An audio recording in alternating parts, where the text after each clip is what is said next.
All India Radio presents Morning News.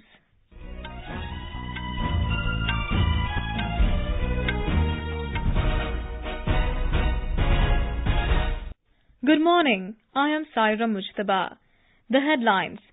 Prime Minister Narendra Modi reiterates India's commitment to strengthen regional cooperation and integration as a founding member of SAARC. Polling underway for second and final phase of Panchayat elections in Assam. Uttar Pradesh Police arrest prime accused of Bulandshahar violence. 2 unidentified terrorists killed in an encounter in Srinagar. Bangladesh Election Commission rejects jailed former Prime Minister Khaleda Zia's plea to contest December 30 polls. And in Adelaide Cricket Test, India takes lead of 287 runs in their second innings against Australia.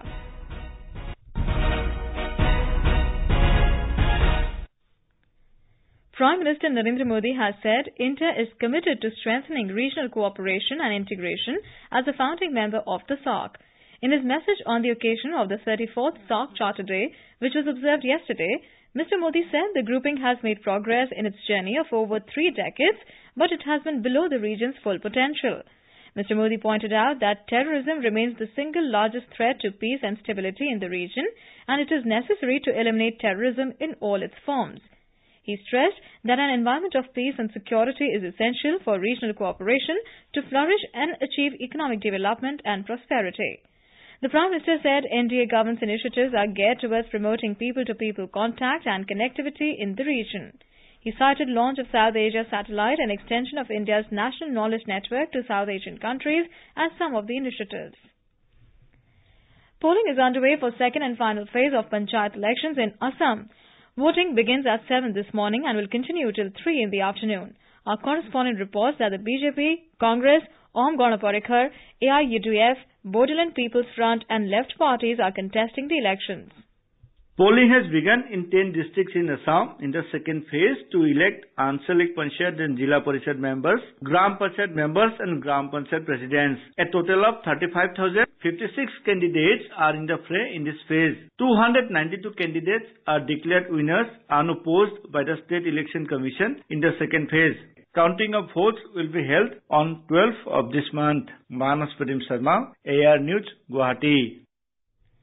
The Election Commission has ordered re-polling at one polling station of Karanpur Assembly constituency in Sri Ganganagar district of Rajasthan tomorrow. This follows complaints of irregularities during the polling on Friday. Counting of votes will be held on Tuesday in all 5 poll-bound states of Rajasthan, Madhya Pradesh, Chhattisgarh, Telangana and Mizoram. Janadesh. Results of Chhattisgarh, Madhya Pradesh, Mizoram, Rajasthan and Telangana Assembly elections. On Tuesday, 11th December 2018. Live and balanced analysis from 8:30 a.m. to 2 p.m. Special Radio Bridge program connecting the 5 poll-bound states between 9:30 p.m. and 10:30 p.m. Tune in to FM Gold, Rajdhani Channel and National Network of All India Radio. Uttar Pradesh Police has arrested prime accused in Bulandshahar violence Jitendra Malik alias Jeetu from Jammu and Kashmir. Our correspondent reports that police teams were sent to arrest him 2 days back. Till now, 10 persons have been arrested in the case of violence that erupted on Monday after alleged cow slaughter in which Police Inspector Subodh Kumar Singh and a villager died. Police said the army has handed over Jeetu to UP-STF team and he is being interrogated. According to police, Jitendra Malik, a resident of Siana area of Bulandshahar, is one of the prime suspects in killing of Inspector Subodh Singh. He was on leave during the period when violence took place in Siana and left for Jammu and Kashmir to join the duty immediately after the incident. Jeetu was seen in the video footage and was named in FIR along with other persons. With Sushil Chandra Tiwari's report from Lucknow, Gulshan Rawat, AIR News, Delhi. The Kannur International Airport, KIAL in Kerala, will start operations from today. Chief Minister Pinarayi Vijayan and Union Minister for Civil Aviation, Suresh Prabhu, would jointly inaugurate the airport. Later, they would flag off the inaugural flight, Air India Express, to Abu Dhabi at 9:55 a.m. With the Kannur Airport becoming a reality, Kerala has become the only state in the country with 4 international airports. Here is a report. Built on a budget of 1892 crores, Kerala's fourth international airport, the Kannur Airport, is spread over 2,000 acres of land, and its terminal building, measuring 95,000 square meters, is one of the largest in the country. The airport has a runway of 3,050 meters. Equipped with all modern facilities, including 6 aero bridges, the airport can handle over 2,000 passengers in an hour. Already, 11 international carriers and 6 domestic operators have confirmed their flights out of Kial. The new airport is expected to be particularly useful for Keralites working in the Middle East. Shamila, AR News, Thiruvananthapuram. President Ramnath Kovind will be on a 2-day visit to Gorakhpur from today. The President will attend the Maharana Pratap Education Council program tomorrow. He will also visit the Gorakhnath Temple. For quick news updates round the clock, follow us on our Twitter handle at AIR News Alerts. You can also log on to our website newsonair.nic.in. In Jammu and Kashmir, 2 unidentified terrorists were killed in a counter-terrorist operation in Mujgund area of Srinagar last evening. 3 police personnel were also injured in the gunfight, who were shifted to military hospital for treatment. The gunfight broke out after the joint team of security forces launched a cordon and search operation in the area after receiving inputs about the presence of terrorists. Security sources said that bodies of slain terrorists are yet to be retrieved. Army Chief General Bipin Rawat has said the international community knew about the role of Pakistani terrorists in the Mumbai terror attack, and India did not want anyone's acknowledgement about it. His comments came when asked about reported remarks of Pakistan Prime Minister Imran Khan that the 2008 Mumbai attack was an act of terrorism and resolving the case was in Pakistan's interest. Mr. Khan's comments during a media interview are seen as an indirect acknowledgement of involvement of Pakistani terrorists in the attack. The Ganga cleaning mission will be driven by a range of innovative technology and financial innovations. This was deliberated during the 3-day India Water Impact Summit that concluded in New Delhi yesterday. Our correspondent reports the summit saw participation from experts in various fields from 16 countries. The summit introduced the Ganga Finance Forum, which brought together a number of national and international financial sector experts. They highlighted the gaps but equally provided a plethora of innovative financial instruments to support the Ganga Rejuvenation Program. Afforestation, biodiversity, urban river management, data harmonization, development of water bodies, water valuation and market development were the key topics discussed. The India Water Impact Summit is an annual event to provide a platform to start a discourse towards understanding water as a natural resource. Suparna Sekya, AIR News, Delhi. Foreign Minister of Iceland, Gudlaugur Thore Thordarson, met External Affairs Minister Sushma Swaraj in New Delhi. Both leaders yesterday held discussions on bilateral, multilateral and international issues of interest. External Affairs Ministry in a statement said the 2 ministers appreciated the start of direct flights between Iceland and India, which will boost trade and cultural ties. The 2 sides noted that in the areas such as geothermal energy, fisheries, IT, pharmaceuticals and tourism, the 2 countries could establish a strong partnership.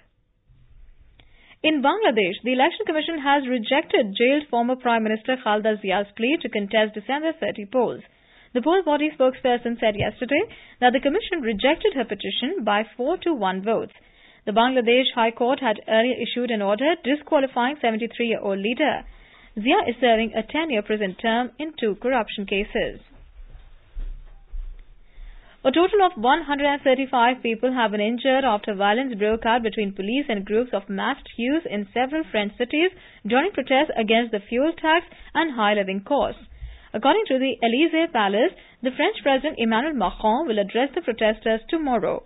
The anti-government protest has inspired other spin-off protests in nearby countries. About 100 people were arrested in the capital, Brussels.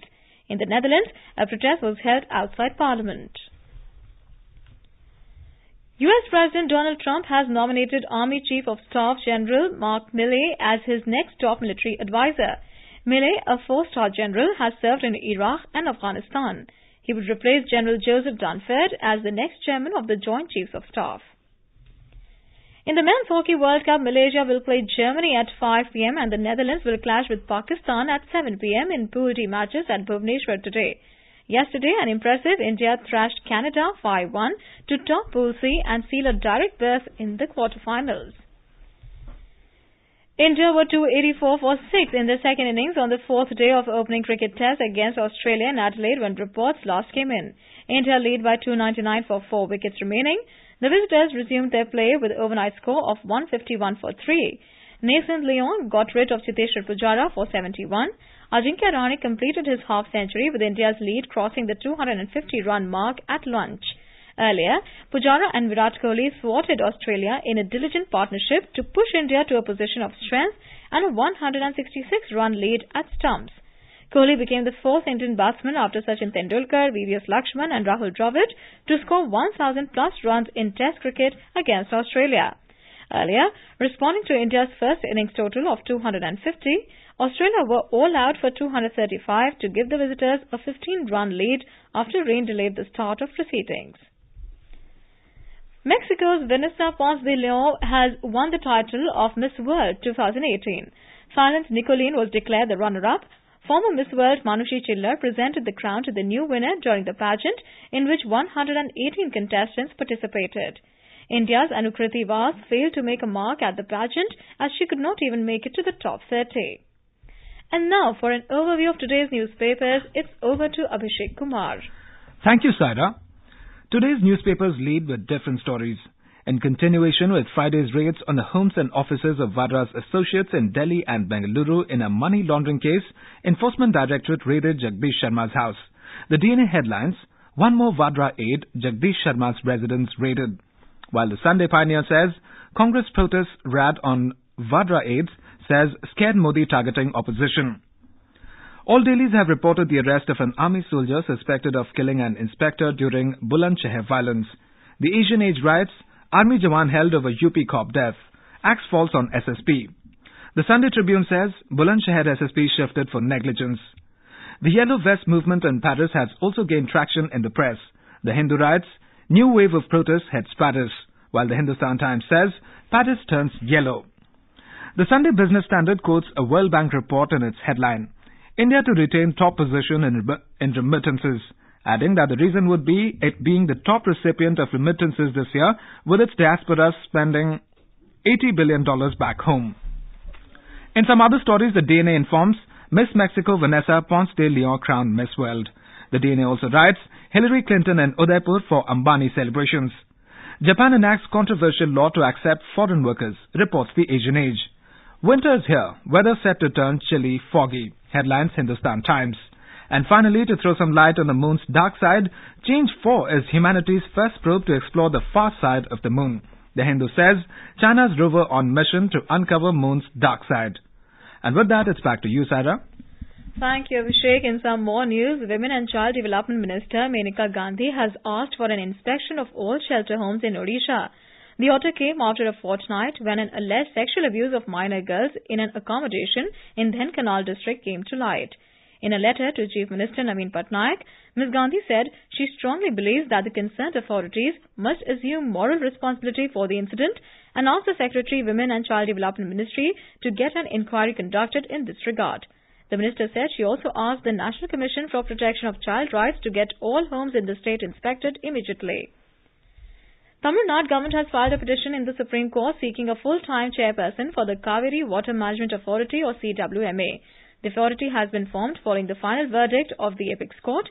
Currently, the Central Water Commission or CWC chairperson is holding additional charge of the authority as well. On November 22, the CWC approved Karnataka to prepare a detailed project report for the proposed 5,912 crore rupees Mekkadatu Balancing Reservoir project. And now, before we end the bulletin, the headlines once again. Prime Minister Narendra Modi reiterates India's commitment to strengthen regional cooperation and integration as a founding member of SAARC. Polling underway for second and final phase of Panchayat elections in Assam. Uttar Pradesh Police arrest prime accused of Bulandshahar violence. 2 unidentified terrorists killed in an encounter in Srinagar. Bangladesh Election Commission rejects jailed former Prime Minister Khaleda Zia's plea to contest December 30 polls. And in Adelaide Cricket Test, India takes lead of 304 runs in the second innings against Australia. For details of these stories and more, log on to our website www.newsonair.nic.in. With that, we end the morning news. Have a great day.